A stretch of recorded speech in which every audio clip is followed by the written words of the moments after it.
Assalamualaikum warahmatullahi wabarakatuh. Perkenalkan, nama saya Lisya Triinsani, mahasiswa Tadris Biologi semester 5 dalam mata kuliah Biologi Reproduksi dengan dosen pengampu Ibu Dr. Dewi Cahyani, MPD. Nah, di sini saya akan menjawab beberapa pertanyaan dari Ibu mengenai organ reproduksi pada laki-laki. Langsung saja ke pertanyaannya. Cekidot. Pertanyaan yang pertama, yaitu apa sajakah hormon-hormon yang berperan pada sistem reproduksi laki-laki?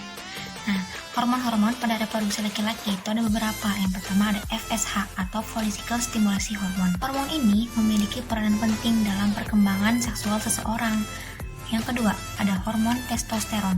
Hormon ini untuk mengendalikan gairah seksual, produksi sperma, kepadatan tulang, dan juga massa otot. Yang ketiga ada hormon estrogen. Fungsi dari hormon ini adalah untuk mengontrol kesehatan dari sperma. Lalu yang keempat ada hormon inhibin. Selain menjaga kesehatan sperma, hormon inhibin juga menjaga kematangan dari sperma pria ini. Lalu yang terakhir ada hormon luteinizing.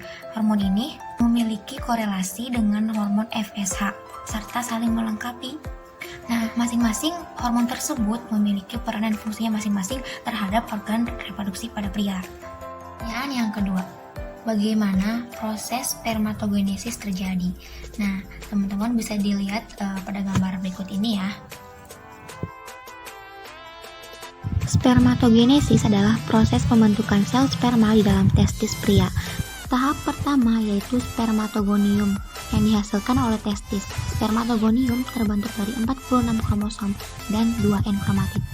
Kemudian menghasilkan spermatosit primer yang merupakan mitosis dari spermatogonium. Pada tahap ini tidak terjadi pembelahan. Lalu spermatosit sekunder yang merupakan meiosis dari spermatosit primer. Pada tahap ini terjadi pembelahan secara meiosis. Setelah itu ada spermatid yang merupakan meiosis dari spermatosit sekunder. Pada tahap ini terjadi pembelahan secara meiosis yang kedua. Spermatid terbentuk dari 23 kromosom atau 1 N kromatid. Hasil akhirnya yaitu sperma yang merupakan diferensiasi atau pematangan dari spermatid. Pada tahap ini terjadi diferensiasi. Sperma terbentuk dari 23 kromosom dan 1 N kromatid dan merupakan tahap sperma yang telah matang dan siap dikeluarkan. Nah, itu dia tahapan proses spermatogenesis terjadi. Pertanyaan nomor 3, yaitu bagaimana cara menjaga kualitas sperma.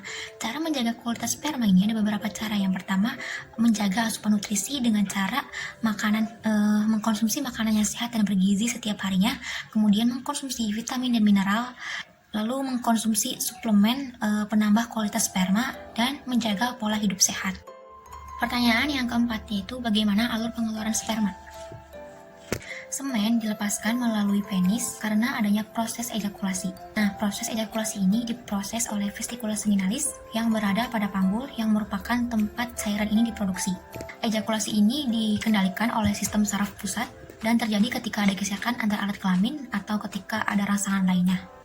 Rangsangan tersebut memicu impuls yang dikirim ke sumsum tulang belakang dan otak. Ejakulasi ini terdiri dari 2 fase. Yaitu yang pertama, tahap pertama emisi, di mana vas deferens atau saluran yang menyimpan sperma melakukan transportasi dari testis atau memeras sperma menuju ke pangkal penis melalui kelenjar prostat ke uretra.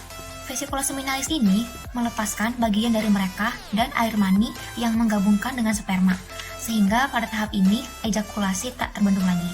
Pertanyaan nomor 5, apa sajakah gangguan pada sistem reproduksi laki-laki? Ada beberapa gangguan pada reproduksi laki-laki, yaitu ada hernia inguinal, ada epididymitis, ada prostatitis, kemudian ada sifilis, gangguan pada skrotum, kanker testis, disfungsi ereksi, kemudian gangguan prostat, dan balanitis. Nah, mungkin hanya itu yang bisa saya sampaikan atau yang bisa saya jawab pertanyaan dari Ibu. Mohon maaf jika banyak kekurangan. Terima kasih yang sudah menyaksikan sampai akhir. Wassalamualaikum warahmatullahi wabarakatuh.